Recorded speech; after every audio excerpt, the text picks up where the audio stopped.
Un sujet qui, je remarque, est à l'origine de beaucoup d'incompréhensions, voire de conflits dans les relations, notamment la relation de couple, c'est le fait qu'on a chacun sa façon bien particulière de faire la même chose. Donc, pour une même chose, il va y avoir autant de façons de l'envisager et de la faire que de personnes sur cette planète.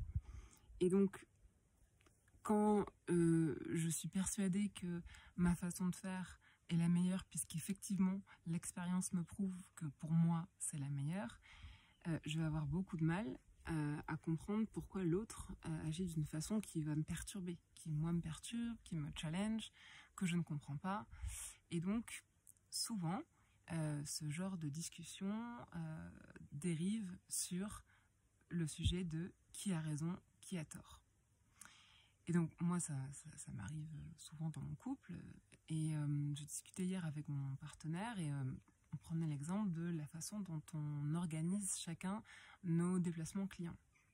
Donc quand on a plusieurs clients par exemple à aller visiter, j'en sais rien moi, dans une région à l'autre bout de la France par exemple, et donc Thomas qui est de tempérament plutôt optimiste et qui a une forte tolérance à l'imprévu. Donc il a une très forte capacité à s'adapter en cas d'imprévu. Ça lui pose pas de problème, il va pas paniquer, il a beaucoup de lâcher prise. Donc évidemment tout ça est cohérent avec sa nature. Et bien évidemment lui, il va avoir une stratégie cohérente qui va être de considérer que l'enchaînement des transports, train, taxi, va bien se passer, il n'y aura pas de retard, qu'il n'y aura pas de trafic sur la route et que le timing de tous ces rendez-vous va être hyper bien respecté. Et donc lui, ça va lui permettre, par exemple, de prévoir, de caser, je sais pas moi, 6 clients dans sa journée.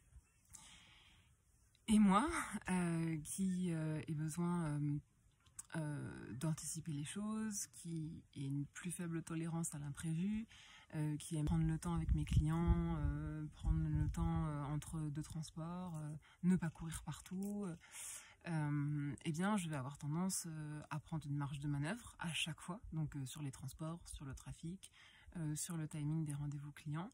Et in fine, moi je vais prévoir de visiter par exemple 3 clients sur ma journée. Donc lui en moyenne il va dans 80% des cas il va avoir 6 clients au lieu de 3, et puis dans 20% des cas effectivement ça va être annulé ou ça va capoter, et moi dans 95% des cas je vais voir mes 3 clients, et puis dans seulement 5% des cas ça va capoter. Et donc on voit bien que en moyenne il n'y a pas de stratégie meilleure que l'autre.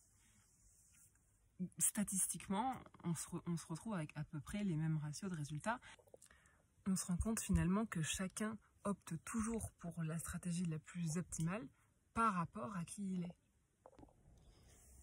Là où ça devient intéressant, tout ça, c'est quand on observe que dans un couple ou dans une relation, on en a souvent un qui s'affirme avec beaucoup plus de facilité que l'autre. Et donc, quand on s'arrête à la question de qui a raison, qui a tort, finalement, celui qui finit par avoir raison, c'est souvent celui qui a le plus de facilité à s'affirmer. Et pour toutes les personnes qui, quand elles se sentent critiquées dans leur façon de faire, se mettent à douter et ont du mal à s'affirmer dans leur façon de faire, j'aimerais les inviter à considérer 2 choses. La première chose, c'est qu'il est beaucoup plus facile de s'affirmer une fois qu'on a fait le point, qu'on est au clair sur les raisons qui font que pour nous, cette stratégie fonctionne. Donc en général, les gens qui s'affirment plus, c'est souvent parce que eux-mêmes, ils savent pourquoi leur stratégie fonctionne pour eux. Et donc forcément, leurs arguments sont plus affûtés, sont plus factuels, sont plus persuasifs. Et donc pour ceux qui se sentent désarçonnés quand on critique leur façon de faire, prenez le temps d'observer qu'est-ce qui chez vous, dans votre tempérament, votre expérience, votre vision de la vie, votre lâcher prise, vos atouts, fait que pour vous, cette stratégie est bel et bien la meilleure.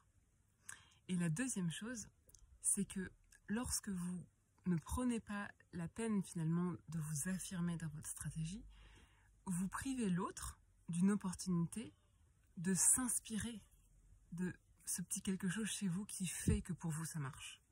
Par exemple, Thomas, lui, quand il me raconte pourquoi il s'organise de la façon dont il s'organise, clairement, moi je me questionne sur est-ce que je pourrais pas apporter un peu plus de légèreté, de lâcher prise face à l'imprévu qui me permettrait d'envisager sereinement d'ajouter un client de plus à ma journée par exemple.